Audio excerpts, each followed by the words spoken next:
what are some of the common themes that you see in the literature regarding the psychological factors that go into the rehab of an ACL?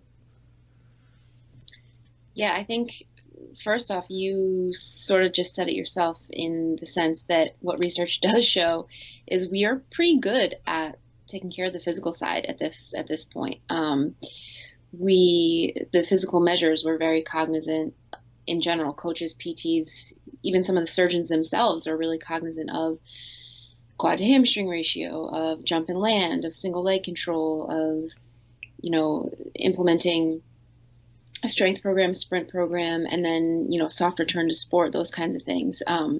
We are really, from a physical standpoint, getting really good at handling that part of return to sport, but there seems to be a bit of a mismatch in passing those return to sport tests, triple hop, single leg, triple hop, all those kinds of things that are supported by research to help make that decision as far as the athlete being ready to return to sport. So the problem and or the mismatch that I'm referring to is that all those scores seem to be really good, especially with elite level athletes, but the actual rate of return to prior level of play, like pre-injury level of play, is not necessarily improving along with those, us seemingly getting better at helping to physically prepare. So what exactly are we missing if the physical side of things is pretty good?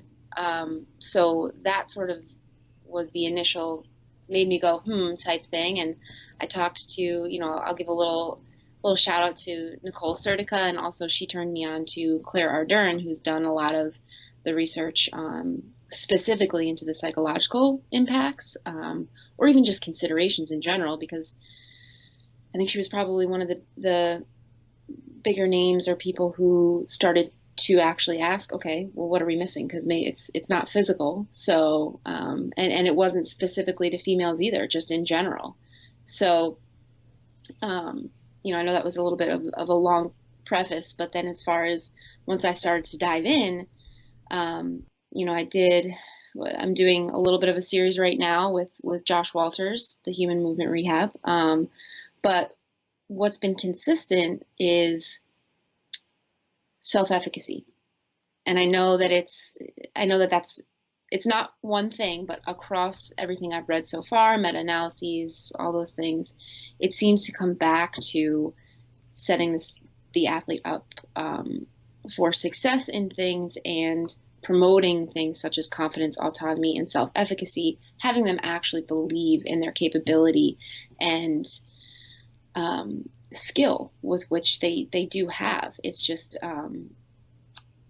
that they don't necessarily, after having an injury, maintain that, even if they did have it before. And I'm wondering, this might be my bias, but I'm wondering if maybe some of the underlying confidence / self-efficacy stuff is maybe just brought even more so to the forefront when you take their ability to play their sport away, and then when you re-implement, you talk about return to sport after they have, ACL is a long road. So you're talking about 6, 8, 9, 10 months a year that they've been quote unquote rehabbing, and they're crushing rehab. That's great. But then you start to talk about things like a soft return to sport, and you get these reservations, I'll say. And then you're kind of wondering, like, where the heck did this come from and how do I deal with it? Because my job is to get this kid back on the field.